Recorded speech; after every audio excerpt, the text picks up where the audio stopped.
Hello everyone, this is your teacher Sanjeev Kumar.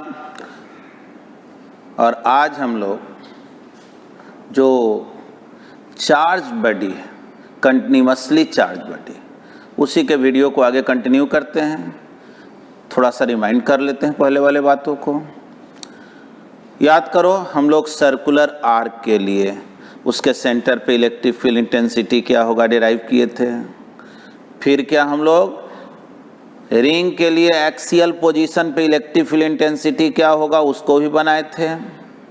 थोड़ा बहुत उससे रिलेटेड प्रॉब्लम्स वगैरह भी हम लोग किए थे। और आज जो है ये स्ट्रेट वायर के कारण इलेक्ट्रिक फील्ड इंटेंसिटी निकालना सीखेंगे। देखो, एक बात याद रखना, कुछ बच्चे जो हैं वो बोलते हैं कि सर 12th वाला को पोर्शन को अलग कैसे करें। तो देखो, जिस दिन हम तुमको मोटिवेशनल लेक्चर दिए थे और जिसमें हम प्लानिंग बतलाए थे 12th से रिलेटेड, उसमें ये बात का जिक्र कर दिए हैं कि जो NCERT बुक का जो कंटेंट है ना, वो समझो तुम्हारा सिलेबस है।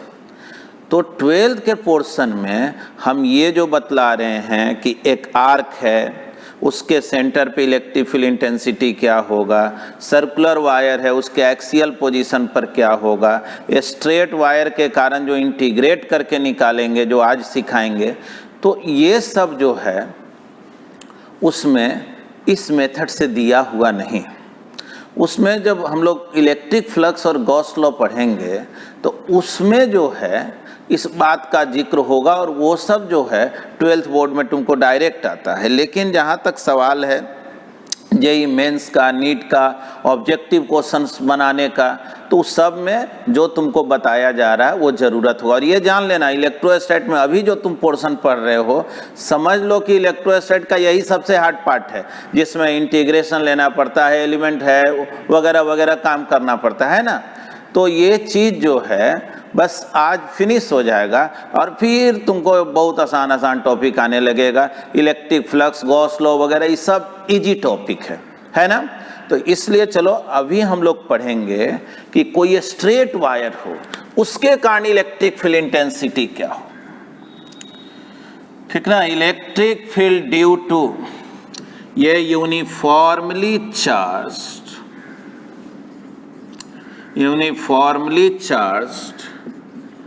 स्ट्रेट वायर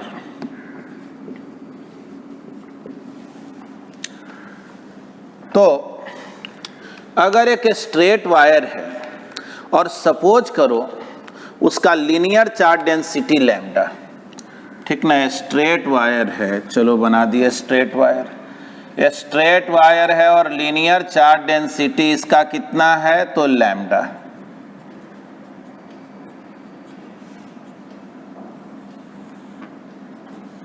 कहा गया तुमसे कि इस वायर से d डिस्टेंस पर एक पॉइंट है और इस पॉइंट पे बतलाओ इलेक्ट्रिक फील्ड इंटेंसिटी क्या होगा।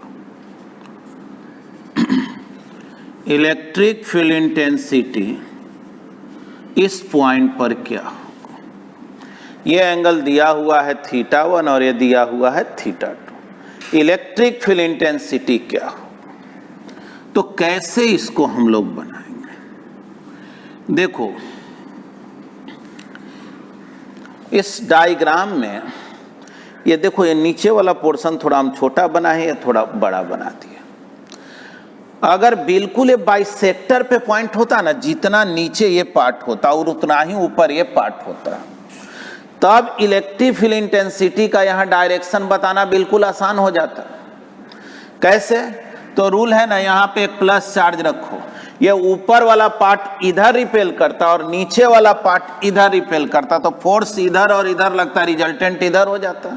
लेकिन अभी देख रहे हो ये नीचे वाला पार्ट जो है इस वायर का वो छोटा है ऊपर वाले पार्ट से, तो जितना इसके कारण फोर्स यहाँ टेस्ट चार्ज पे लगेगा इधर, उतना ये फोर्स नहीं लगा पाएगा। तो सोचो, फोर्स इधर लगे और इधर लगे और ये फोर्स बड़ा है इससे, तब तो रिजल्टेंट ठीक 20 से नहीं ना पास करेगा, रिजल्टेंट कुछ इधर होगा।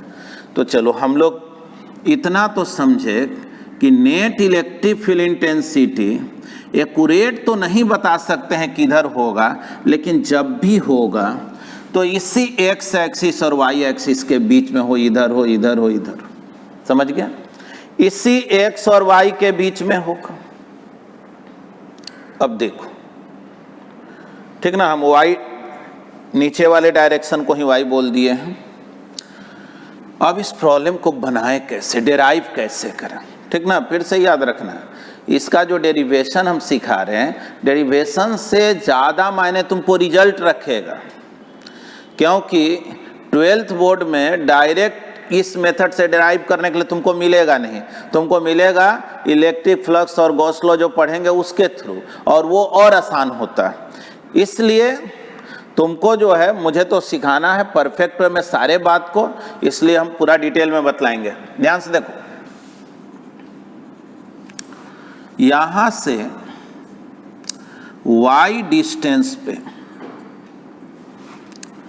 एक स्मॉल एलिमेंट लिया, और ये जो एलिमेंट है इसका थिकनेस क्या है, dy। अब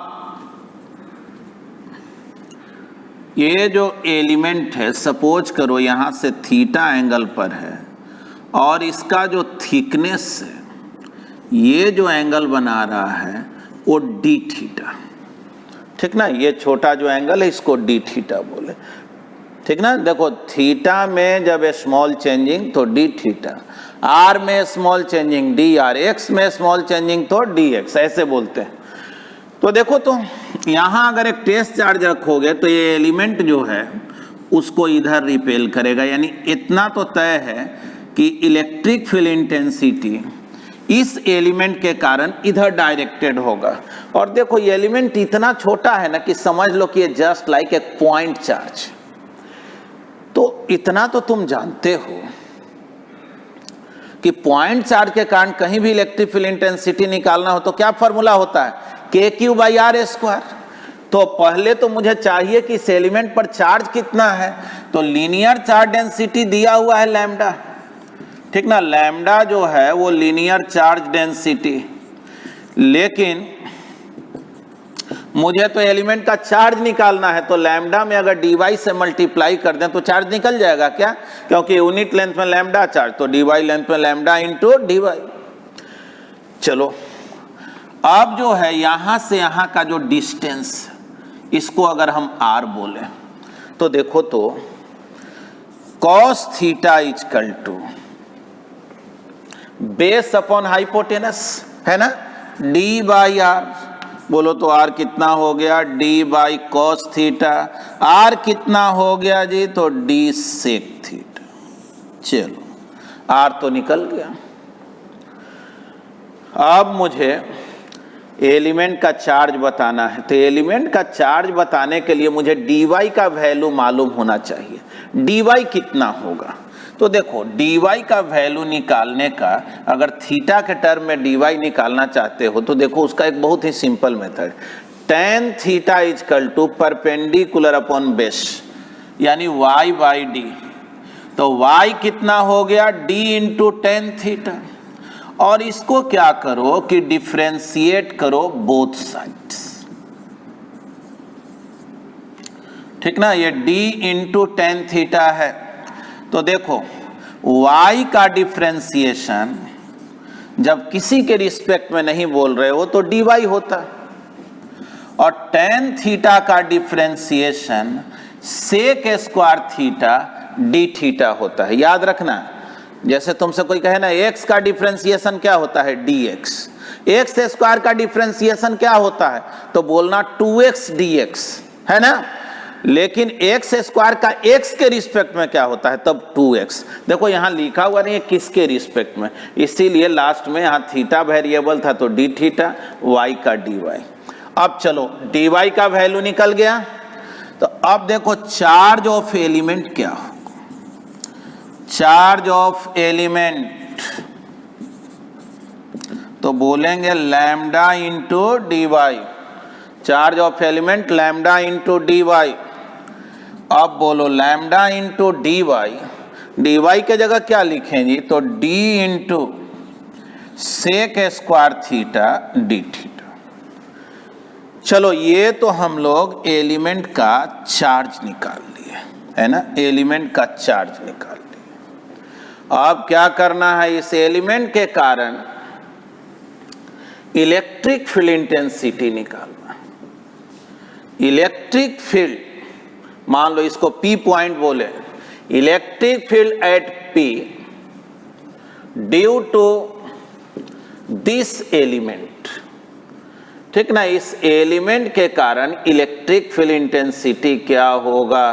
तो ये एलिमेंट तो एक पॉइंट चार्ज ऐसा है ना, तो KQ/R² बोलते हो, वही K के जगह क्या लिख दिए 1/4πε0 और DQ एलिमेंट का जो चार्ज है डिवाइडेड बाई R²। देखो तो 1/4πε0 DQ के जगह क्या लिखे lambda into d sec square theta D theta. देखो DQ का यहां वैल्यू है डिवाइडेड बाई R²। R देखो कितना है डी सेक थीटा, तो D² into sec square theta, D² into sec square theta, तो 1/4πε0। देखो एक D कैंसिल हो गया, लैम्डा बाई डी, देख लो तो क्या बचेगा, तो sec square theta sec square theta, केवल डी थीटा बचा क्या। देखो तो ये क्या बताना चाह रहा, इलेक्ट्रिक फील्ड इंटेंसिटी अगर इस एलिमेंट के कारण देखोगे तो डायरेक्शन इधर होगा और उसका वैल्यू इतना होगा, ठीक ना। इसका एक स्क्रीनशॉट ले लो। तो देखो हम लोग एलिमेंट के कारण इलेक्ट्रिक फील्ड इंटेंसिटी निकाले। देखो ये अगर थीटा है तो ये भी थीटा होगा ना, और एलिमेंट के कारण इलेक्ट्रिक फील्ड इंटेंसिटी इतना आया है और वो इधर डायरेक्टेड। हम लोगों को पता लगाना है, देखो एक्यूरेट डायरेक्शन मुझे मालूम नहीं कि नेट इलेक्ट्रिक फील्ड होगा किधर, तो हम लोगों को पता लगाना है कि इलेक्ट्रिक फील्ड x में कितना होगा और y में कितना होगा। तो चलो इलेक्ट्रिक फील्ड इस एलिमेंट के कारण अगर हम लोग x डायरेक्शन में देखें तो देखो तो x एक्सिस से कितना एंगल बना रहा है थीटा, तो बोलेंगे d cos थीटा, और d का वैल्यू क्या हो गया 1/4πε0 lambda by D theta into cos theta. अब नेट इलेक्ट्रिक फील्ड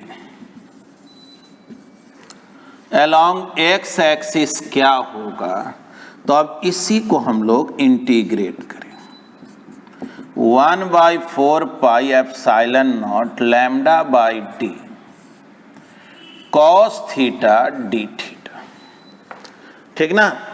अब इसी को इंटीग्रेट करना है, लिमिट कहां से कहां दे, थोड़ा सोचो तो। देखो जी थीटा, इसको अगर आगे बढ़ाएं कहां तक जाएगा θ2 तक, इधर जाएंगे तो θ1 तक, यानी इधर के एंगल को अगर पॉजिटिव बोले तो इधर को निगेटिव बोलेंगे ना, यानी कहां से कहां इंटीग्रेट करें -θ1 से +θ2। अब देखो तो इलेक्ट्रिक फील्ड इंटेंसिटी आया कितना, तो 1/4πε0 लैम्डा बाई डी, और cos थीटा का इंटीग्रेशन बोल दो, तो cos थीटा का इंटीग्रेशन क्या होता है sin थीटा होता है ना, θ1 से θ2। चलो जी अब हम लोग आगे बढ़ते हैं। इलेक्ट्रिक फील्ड इंटेंसिटी बोलो x में कितना आ गया, तो 1/4πε0 लैम्डा बाई डी, एक बार अपर लिमिट sin θ2 माइनस, देख लो यहाँ लिमिट -θ1 से +θ2 है, तो sin -θ1, माइनस माइनस तो ये प्लस हो गया। देख लो रिजल्ट ऐसे लिख दें क्या, 1/4πε0 lambda by D minus minus plus θ1 वाले टर्म को आगे लिख देते हैं sin θ1 + sin θ2। देखो एक रिजल्ट जरूर आया। इसको याद रखना है न्यूमेरिकल बनाने के पॉइंट ऑफ व्यू से। लेकिन ये इलेक्ट्रिक फील्ड इंटेंसिटी जो आया किस डायरेक्शन में, एक्स डायरेक्शन में कितना होगा। अब मुझे पता करना है इलेक्ट्रिक फील्ड वाई में कितना होगा, और तब पता चलेगा कि नेट इलेक्ट्रिक फील्ड किधर होगा, है ना। तो चलो अब हम लोग इसी एलिमेंट का जो इलेक्ट्रिक फील्ड है वाई डायरेक्शन में देखते हैं। तो देखो डी जो वेक्टर है यानी एलिमेंट का जो इलेक्ट्रिक फील्ड है वो इधर डायरेक्टेड है, थीटा और ये 90 माइनस थीटा।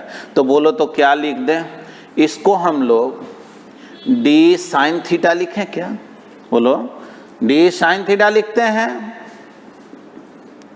डी का वैल्यू कितना, तो डी का value 1/4 pi epsilon naught lambda by D theta. ये तो डी का वैल्यू है, देख लो यहाँ अभी भी लिखा हुआ है, ये डी का वैल्यू है ना, तो इनटू साइन थीटा। अब इसी को इंटीग्रेट कर दो, 1/4 pi epsilon naught lambda by D sine theta D theta, है ना, साइन थीटा डी थीटा।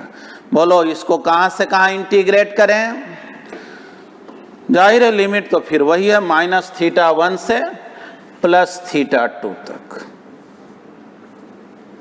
ठीक ना। तो देखो एक रिजल्ट तो हम लोग निकाल लिए एक्स डायरेक्शन के लिए, ये वाई के लिए है। अब इसको थोड़ा सॉल्व कर लो, तो 1/4 pi epsilon naught lambda by D. बताओ तो साइन थीटा का इंटीग्रेशन क्या होता है, तो साइन थीटा का इंटीग्रेशन माइनस कॉस थीटा होता, -θ1 से +θ2। देख लो अब कितना सिंपल है, ठीक ना। एक बार इसका भी जो है तुम लोग स्क्रीनशॉट ले लो, ठीक ना। देखो ये रिजल्ट को ये बिल्कुल याद रखना है कि x में कितना y में कितना। अब जो है इसी को आगे सॉल्व करते हैं।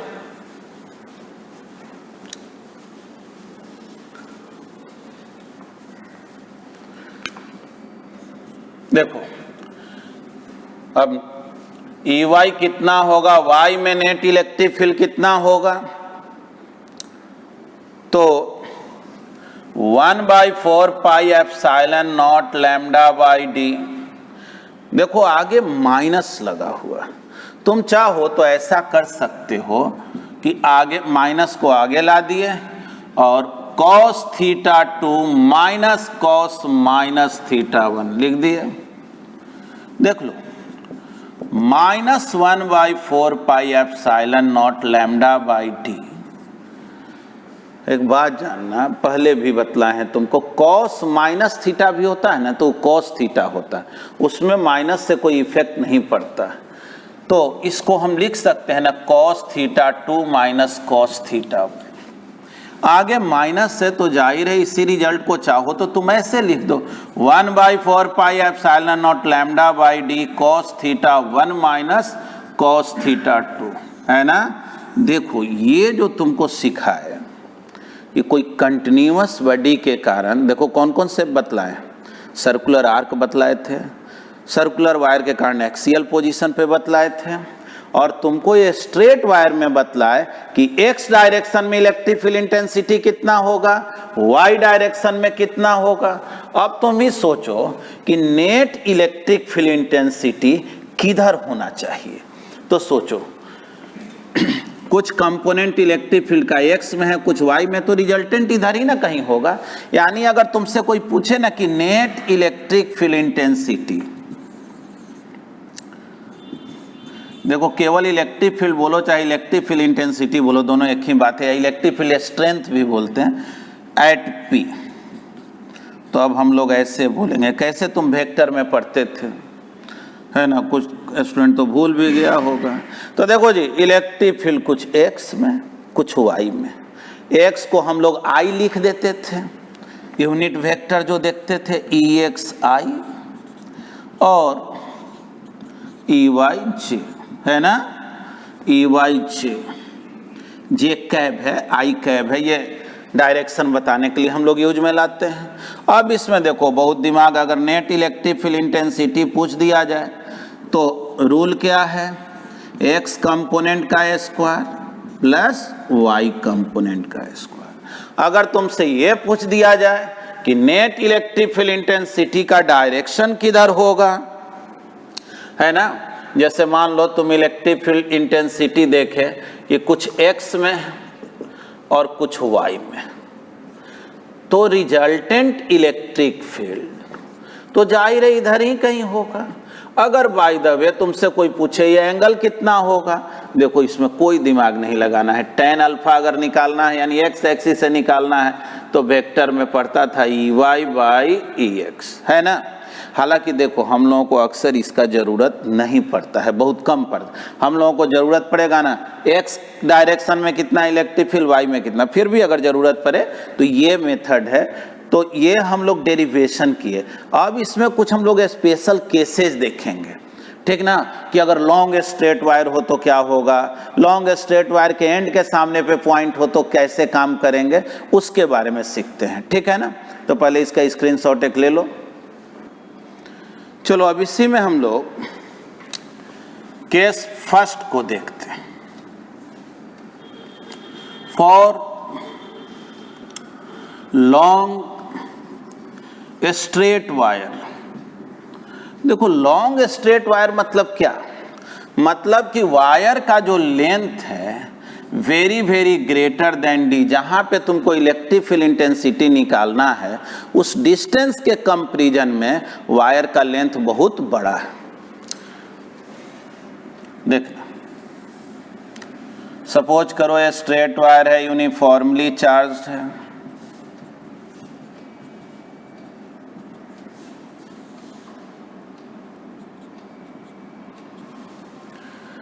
इस वायर से डी डिस्टेंस पर,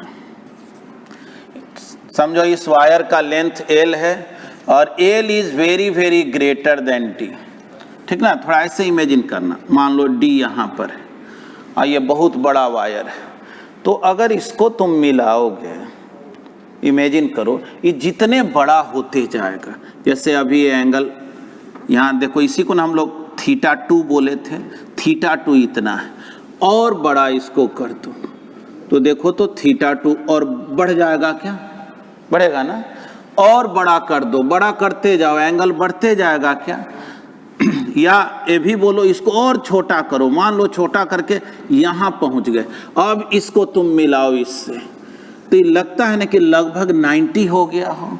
यानी एक बात को ये याद रखना कि जब भी तुमसे कहा जाए ना लॉन्ग वायर है, इनफाइनाइट लेंथ का वायर है ना, बतलाओ डी डिस्टेंस पर इलेक्ट्रिक फील्ड क्या होगा, तो उस केस में चाहे θ1 हो चाहे θ2 हो, उसको हम लोग अप्रोक्सीमेटली 90 डिग्री बोलते हैं। तो अब सोचो, इस डायरेक्शन को तो तुम x बोले हो और इस डायरेक्शन को y बोले हो।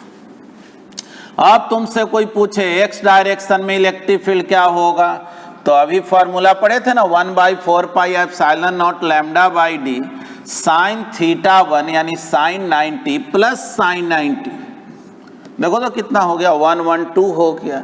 यानी इलेक्ट्रिक फील्ड इंटेंसिटी हो गया 1/4 pi epsilon not 2 lambda by D. समझ पाया क्या?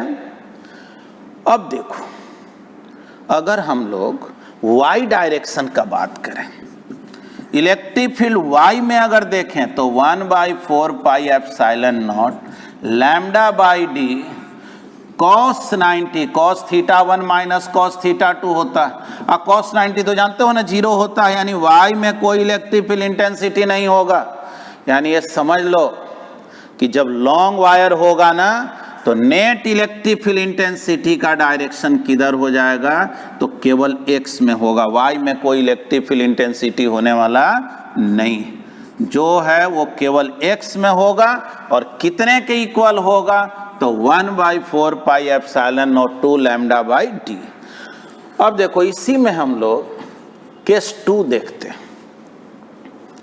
जैसे तुमसे कहा गया in front of one end of a long wire, इसको हम लोग सेमी इनफाइनाइट वायर भी बोलते हैं। समझना, जैसे तुमसे कहा गया क्वेश्चन में कि एक लॉन्ग वायर है और लेकिन इसके एक एंड के सामने पॉइंट, जैसा कि तुमको समझा चुके हैं, लॉन्ग वायर का मतलब ये नहीं होता है कि 10 किलोमीटर लेंथ का वायर, 50 किलोमीटर लेंथ का वायर, 1 मीटर लेंथ भी लॉन्ग वायर हो सकता है, बशर्ते कि जहाँ पे इलेक्ट्रिक फील्ड इंटेंसिटी निकालना हो, ये जो डी है उसके कंपैरिजन में ये जो लेंथ है वो बहुत बड़ा होना चाहिए।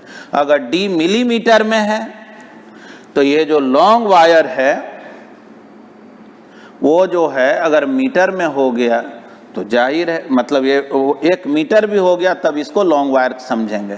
तो थोड़ा सोचो तो, नीचे में तो कोई पार्ट है ही नहीं। याद करो, हम लोग नीचे वाला पोर्शन जब मिलाता था इसको तो उसको ना θ1 बोलते थे, ऊपर वाला जो एंगल बनाता उसको θ2 बोलते हैं। तो इसमें तो नीचे कोई पोर्शन है ही नहीं। अगर नीचे कुछ पार्ट होता तो इसको हम लोग बोलते θ1, अगर इतना ही पार्ट होता तब इसको बोलते θ1, है ना।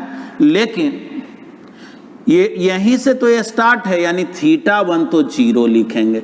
एक एंड के सामने जब भी पॉइंट हो तो बोलो θ1 क्या लिख देंगे, 0 डिग्री, θ1 0 डिग्री, और θ2 जो है वो 90 डिग्री, क्योंकि ये लॉन्ग वायर है, ये वाला एंगल तो 90 होगा। अब इलेक्ट्रिक फील्ड देखो x में कितना और इलेक्ट्रिक फील्ड y में कितना।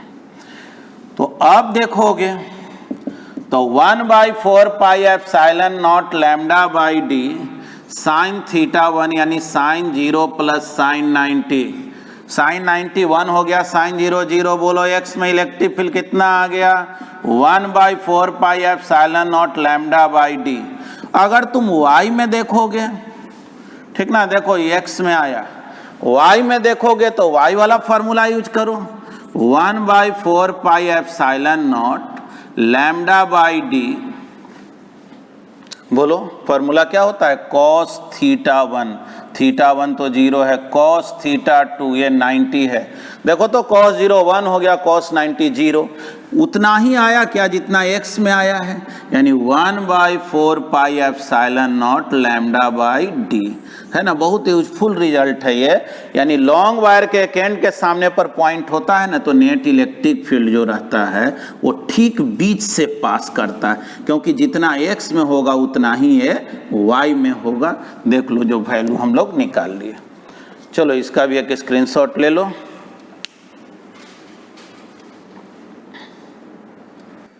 तो देखो अभी जो तुम स्ट्रेट वायर पढ़े, कुछ क्वेश्चन इस पर बेस्ड बना लेते हैं, है ना।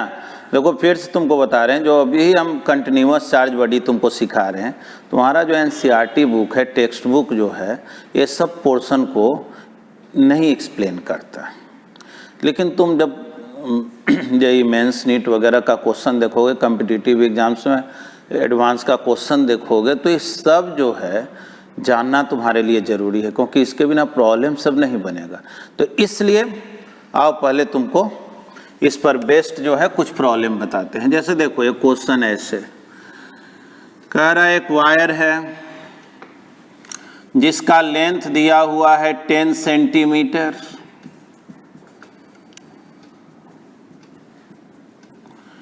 चलो क्वेश्चन में आगे कह रहा है इस पर 50 माइक्रोकूलम चार्ज है जो यूनिफॉर्मली डिस्ट्रीब्यूटेड है, इसके परपेंडिकुलर बाइसेक्टर पे पॉइंट है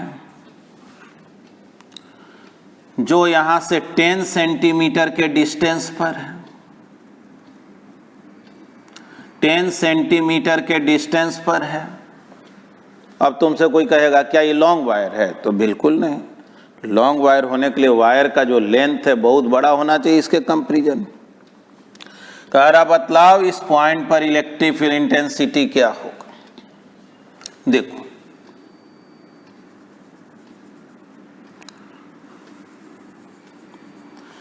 देखो डायग्राम तो बना दिए, शॉर्ट में केवल क्वेश्चन लिख दे रहे हैं। क्वेश्चन यही है, find electric field at P।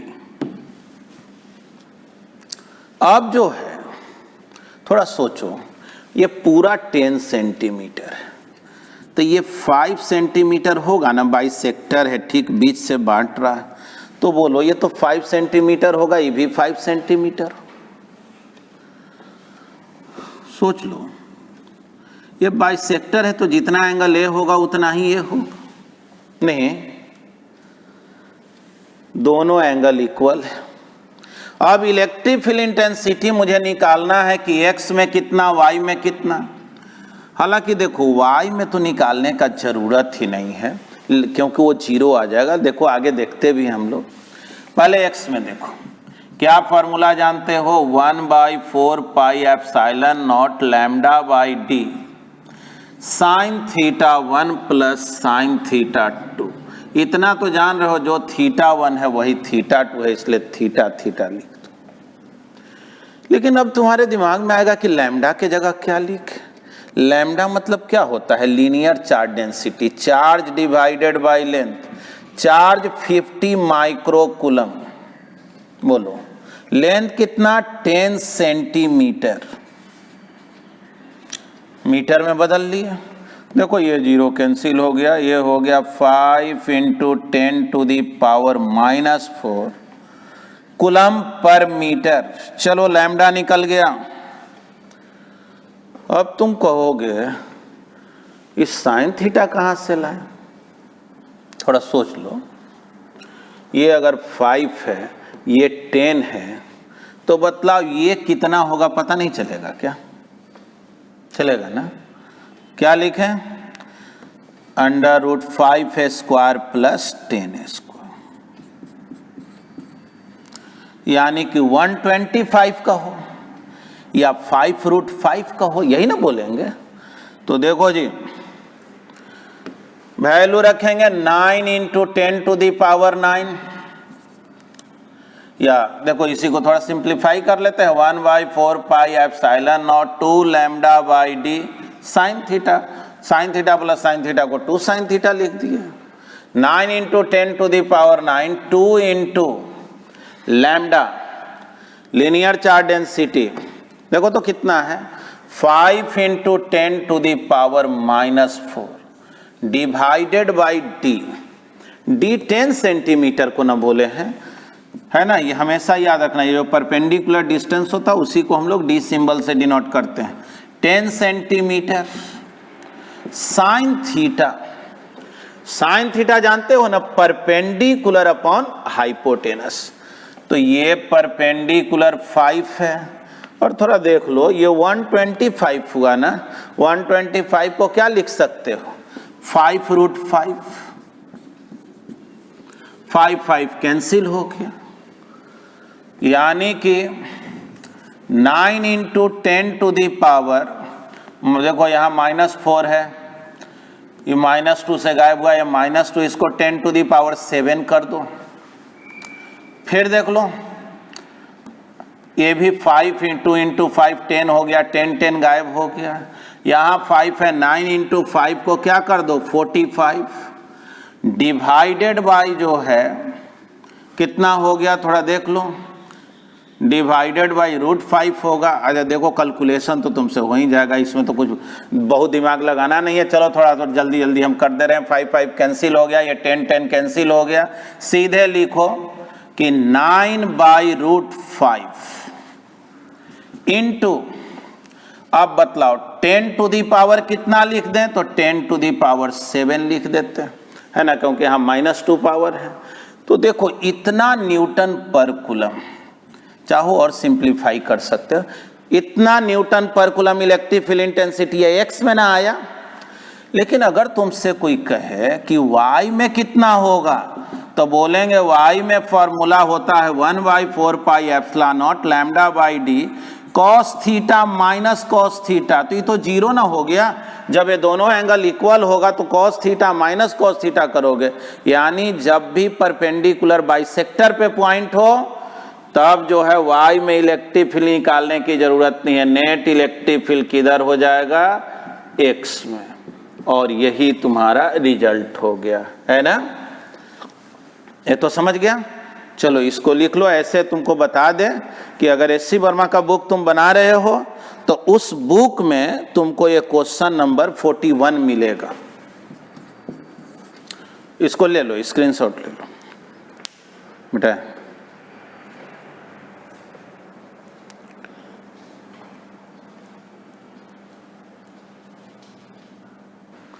देखो ये क्वेश्चन एस सी वर्मा का एक्यूरेट 41 तो नहीं है, क्योंकि 41 में वो इसको 10 सेंटीमीटर नहीं लिया, वो इसको 10 सेंटीमीटर लिया, बाकी सब कुछ वही है।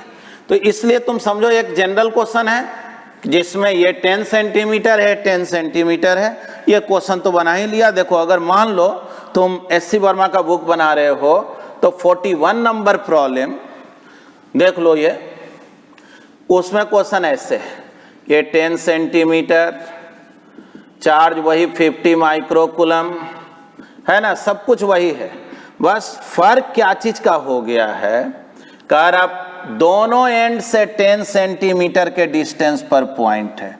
समझ लो दोनों एंड से 10 सेंटीमीटर के डिस्टेंस पर पॉइंट है। सोचो थोड़ा सा, तो दोनों एंड से जब 10 सेंटीमीटर है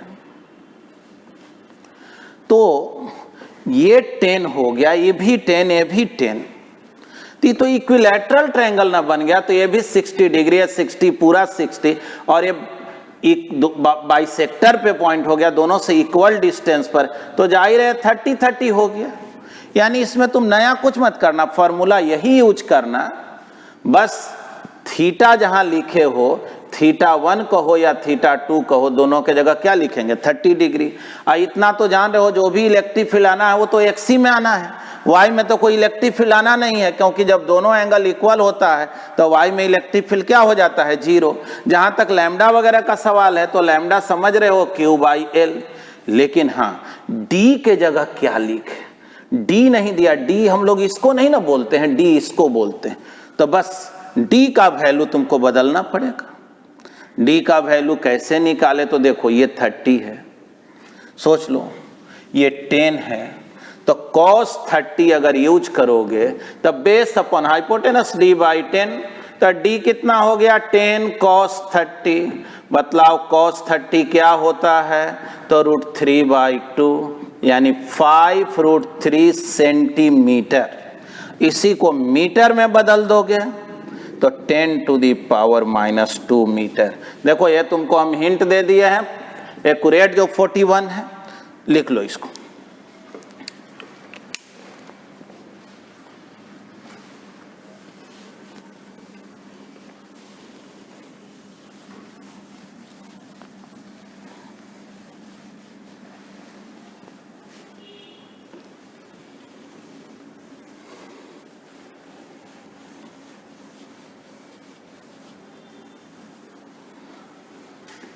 मिटा दें।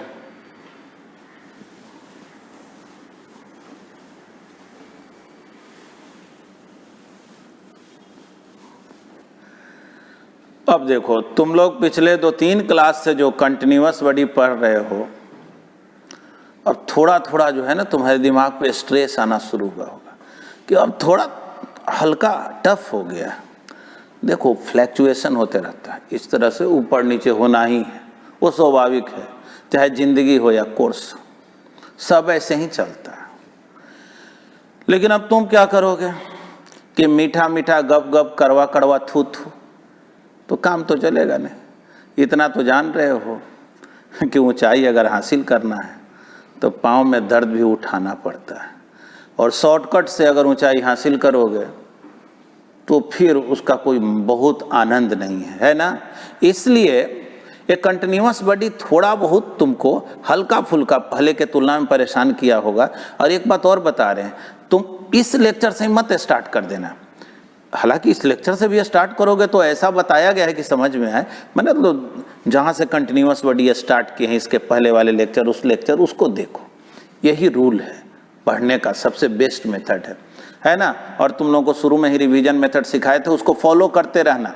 हम जानबूझ करके थोड़ा स्लो करके मटेरियल को दे रहे हैं कि तुम लोग जो है बेहतर ढंग से सीखो। फिर से रिपीट कर दे रहे हैं कि एनसीईआरटी बुक में जो है ये सब पर बेस्ड प्रॉब्लम नहीं है, उसमें सीधे प्रॉब्लम जो है एकदम सिंपल प्रॉब्लम आ जाएगा तुमको। एकदम वो गॉस लॉ पढ़ोगे ना, एकदम देखना कितना आसान आसान सब बात, इलेक्ट्रिक फ्लक्स वगैरह सब इजी टॉपिक आ जाएगा। ठीक है, तो थोड़ा थोड़ा कभी कभी स्ट्रेस भी होगा, है ना, हल्का फुल्का तो स्ट्रेस लेना ही पड़ता है, और उसके बिना काम नहीं चलने वाला। हर चीज़ बिल्कुल इजी वे में भी नहीं ना हो सकता, हालांकि ये बहुत कोई टफ भी तो है नहीं। चलो देखो यहाँ पे, मान लो एक क्वेश्चन में तुमसे कहा गया कि एक लॉन्ग स्ट्रेट वायर है, ठीक ना, लॉन्ग स्ट्रेट वायर है,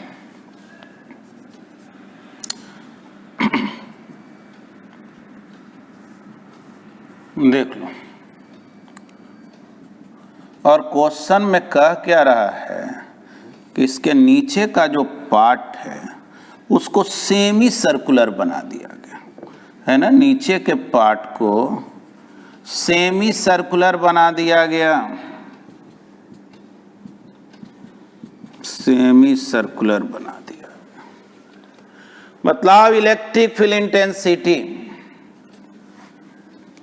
कितना होगा इस सेमी सर्कल के सेंटर पे, है ना, सेमी सेंटर जो सेमी सर्कल जो है उसके सेंटर पे इलेक्ट्रिक फील्ड इंटेंसिटी बताना। लॉन्ग वायर है, लीनियर चार्ज डेंसिटी लैम्डा है, ठीक ना। क्वेश्चन यही है, फाइंड इलेक्ट्रिक फील्ड